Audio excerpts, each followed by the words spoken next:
Like करें, उसके बाद सब्सक्राइब करें और बेल आइकन को दबाएं ताकि हमारे वीडियोस आप तक सबसे पहले पहुंचे। बनिए।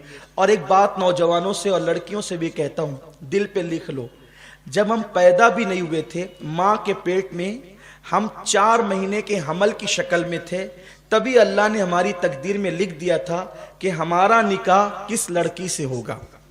तवज्जो आपकी, बस इसी पे बात अब खत्म करने जा रहा हूं। लड़कियां भी सुन ले और लड़के भी सुन ले। जब हम पैदा भी नहीं हुए थे तब कुदरत ने फैसला कर दिया था कि हमारा निकाह किसके साथ होगा। तो जो अल्लाह ने लिख दिया है उसी के साथ होगा। अगर हर लड़की के साथ हमारा निकाह जिसको देखा हो जाता तो ये जो रिश्ते आके जो वापस जाते हैं ना, कई कई साल तक चलता रहता है, आ रहे जा रहे आ रहे जा रहे। क्यों लोग परेशान होते हैं? अरे सैयद साहब इतनी जगह जाते हैं, पसंद ही नहीं आता। मैं कहता हूं जा लिखा तू वहां पहुंच ही नहीं रहा है। जहां अल्लाह ने लिखा है तू वहां पहुंच ही नहीं रहा है। जहां अल्लाह ने लिखा है जिस दिन वहां पहुंच जाएगा और वो वक्त आ जाएगा तो फिर चट मंगनी पट बिया वाला मसला भी हो जाएगा।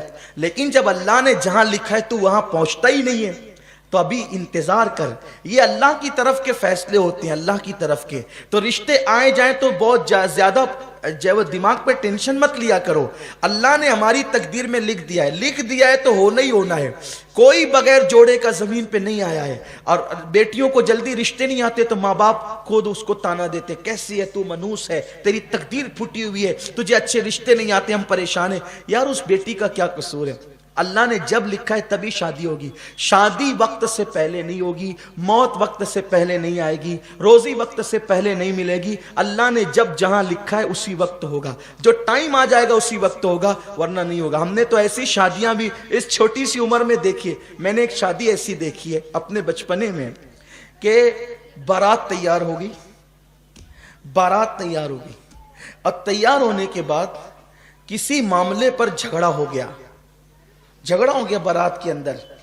तो क्या हुआ, लड़के वालों ने अपनी अना बताने के लिए कहा हम बारात वापस ले जा रहे हैं।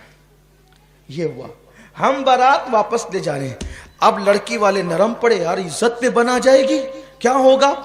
उन्होंने हाथ जोड़े, पैर पकड़े, खुदा के लिए ऐसा मत करो, गरीब की इज्जत से मत खेलो, चलो जो हुआ माफी मांगते लेकिन मजरा नहीं, हम तो जाएंगे।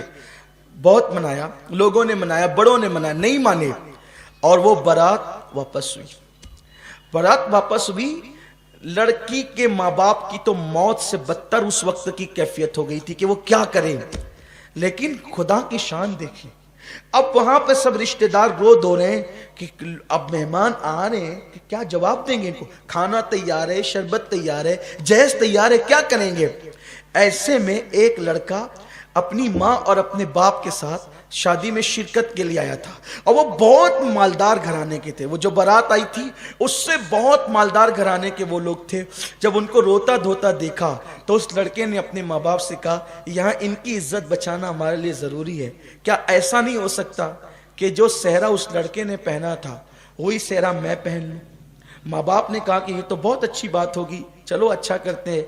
और 10 से 15 मिनट के दरमियान ये फैसला हो गया। और उसके बाद बारात का जो टाइम था ना जाने का, चूंकि उधर बारात तैयार हो रही थी, बारात का जो टाइम था उस टाइम तक, मेहमानों के आने तक ये दूल्हा सच संवर करके वहां बैठ गया था, आया था शादी में शिरकत के लिए, बन गया दूल्हा।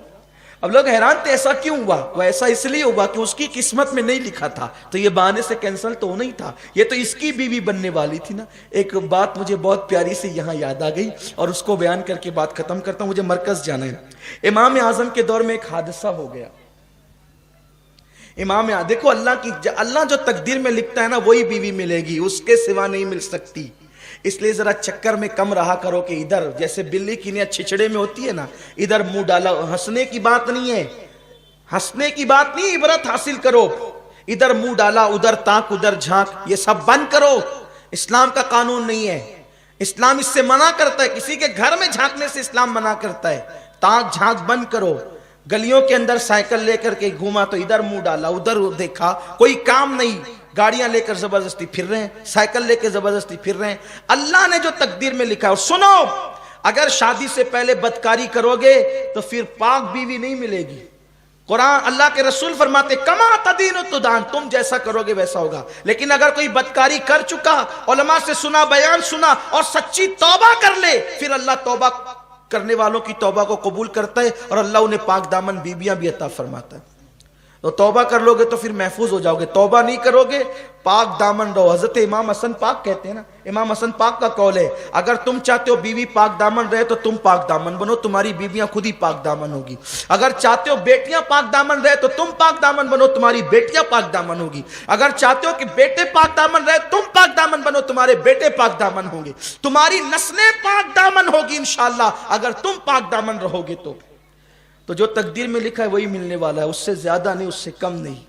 امام اعظم ابو حنیفہ رحمت اللہ تعالی علیہ کے دور میں ایسا ہوا کہ دو بھائیوں کے ایک ساتھ شادی ہوئی, دو بھائیوں کے ایک ساتھ شادی ہوئی اور اتفاق سے دو بہنیں بھی وہ تھیں, ادھر دو بھائی ادھر, ایسا ہوتا ہے نا دو بھائی دو بہن ہو گئی. اب وہ دونوں بہنیں آئی ادھر سے اور یہ دو بھائی, شادی ہو گئی. تو اتفاق ایسا ہوا جب حجرے میں پہنچانے کی بات آئی تو عورتوں کی گڑبڑی کی وجہ سے اور دلہنیں تبدیل ہو گئی, دلہنیں تبدیل ہو گئی. یعنی اس بھائی کا جس سے نکاح ہوا تھا اس کی بیوی اس کے ساتھ چلی گئی اور اس کا جس سے نکاح ہوا تھا اس کی بیوی ادھر چلی گئی. جب اب رات تو گزر گئی, صبح ہوئی تو صبح ہونے کے بعد یہ بات کھل گئی کہ بھائی وہ جو عورتوں کی کوتاہی کی وجہ سے دلہن تبدیل ہو گئی, اس کی اس کے ساتھ چلی گئی, اس کے ساتھ چلی گئی. اتفاق سے اس ولیمہ میں امام اعظم بھی موجود تھے, امام سفیان ثوری موجود تھے, امام اعمش موجود تھے, امام حماد, یعنی بڑے بڑے اس دور کے اکابر, یعنی کتنے بڑے گھر میں شادی رہی ہوگی وہ کہ امام اعظم جیسے لوگ اس ولیمے میں شریک ہوئے ہوں گے. ایسا ہوتا ہے نا کہ بھئی حافظ غفران صاحب جس شادی میں آئے تو ماشاءاللہ معزز لوگوں کی شادی ہے, حافظ مقصود صاحب آئے تو عزت دار لوگوں کی شادی ہے. تو ایسا ہوتا ہے, مہمان دیکھ کے اندازہ ہوتا ہے کہ کیسے لوگ ہیں. اب امام اعظم جس کی شادی میں جائیں وہ واقعی امام اعظم ابو حنیفہ, تو وہ لوگ سب بیٹھے تھے, وہ عورتوں سے بات باہر آئی کہ عورتیں آپس میں کانا پھوسی کرنے لگی کہ دلہن چینج ہو گئی, دلہن چینج ہو گئی. اب عورتوں کو بات پتہ چلے تو وہ چھپنا کب تھی. تو سب, اب ہر دور کی عورت تو عورت ہی ہوتی ہے اور ہر شہر کی عورت عورت ہی ہوتی ہے. خوب چیخ پکار ہونے لگی, اب کیا ہوگا, اب کیا ہوگا. مردوں نے امام سفیان ثوری سے اور دیگر ائمہ سے کہا کہ یہ جو عورتیں تبدیل ہو گئی کہ کیا کریں. وہ کہا کہ تبدیل ہو گئی تو کیا کریں, اس کی اس کے ساتھ کر دو, اس کی اس کے ساتھ کر دو, جو جس کے ساتھ تھی اس کے ساتھ کر دو, کیونکہ یہ غلطی سے وہ جان بوجھ کر تو ہوا نہیں.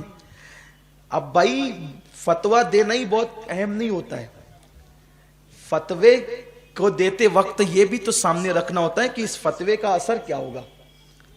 اصل بات یہ ہے کہ چلو ٹھیک ہے جو جس کی بیوی تھی اس کے پاس پہنچا دو, غلطی سے ہو گیا تو کیا کریں گے. بھائی دو بہنیں ہیں, دو بھائی ہیں, ایک گھر میں رہتے ہیں. اب اس نے اس کے ساتھ رات گزاری, اس نے اس کے ساتھ رات گزاری, اب اس کو پھر اس کے پاس بھیجے, اس کو اس کے پاس بھیجے, تو یہ زندگی بھر ایک دوسرے سے نظریں ملا سکیں گے؟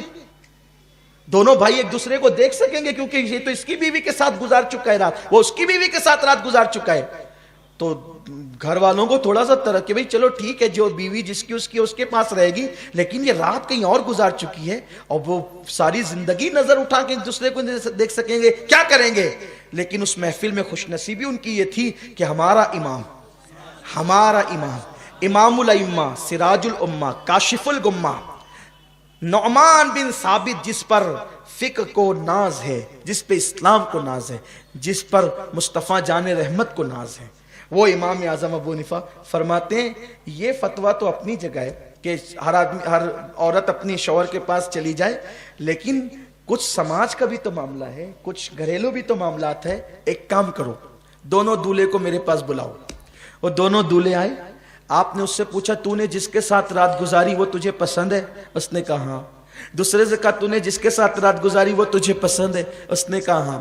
فرمایا اب ایک کام کرو, تم کو یہ پسند ہے جس کے ساتھ تم نے رات گزاری, تو یہ جو تیری بیوی تھی تیرے نکاح میں تھی تو اس کو طلاق دے دے, اور تو اس کے ساتھ نکاح کر لے جس کے ساتھ تو نے رات گزاری, اور تو اس کو طلاق دے دے اور یہ اس کے ساتھ نکاح کر لے جس سے رات گزاری. کیونکہ نکاح کے بعد اگر وداعی اور خلوت نہیں ہوئی ہے تو طلاق دی جائے گی تو اس میں عدت گزارنا نہیں پڑے گا. تو ادھر اس نے اس کو طلاق دے دیا, ادھر اس نے اس کو طلاق دے دیا, اور جس نے جس کے ساتھ رات گزارا وہ اسی کی بیوی ہو گئی, اس نے اس کے ساتھ رات گزارا اسی کی بیوی ہو گئی. دیکھو نکاح ہونے کے بعد بھی قدرت نے جہاں لکھا تھا جو جس کو ملنی تھی وہ اسی کو ملی نا. निकाह भी हो गया है, निकाह होने के बाद भी तो कुदरत का लिखा नहीं टलता, ला तब्दील ले कलिमातिल्लाह। तो और लड़कियों को अगर रिश्ते लेट आते हैं वो बहुत बेचैन होती है कि अरे मुझे रिश्ते नहीं आ रहे हैं, फिर वो कभी कभी गलत कदम उठाती है। लड़के भी उनका अच्छा रिश्ता नहीं होता, बहुत फील करते अरे यार जो देख के जाता है फिर ना कह देता है, मेरे अंदर कमी कैसे ये सब बताएं, देख के जाते ना कहते। मेरे भैया तेरे अंदर कोई कमी नहीं है, वो तेरे लिए लिखी नहीं थी जिसके माँ बाप तुझे देखने आए थे। मेरी बेटी तेरे अंदर कोई कमी नहीं है, वो तेरे लिए लिखा हुआ नहीं था जिसके लिए जिसके माँ बाप तुझे देखने आए थे। अरे जिस दिन लिखा हुआ आ जाएगा फिर उस दिन नहीं भी देखेंगे तो भी तेरा निकाह हो जाएगा। तो इसलिए अल्लाह के फैसलों पे राजी रहना चाहिए और अपनी बेटियों का निकाह वहां कीजिए जो लोग नबी पाक के वफादार हों। जो नबी का वफादार नहीं वो आपकी बेटी का भी वफादार नहीं हो सकता। अल्लाह ताला तौफीक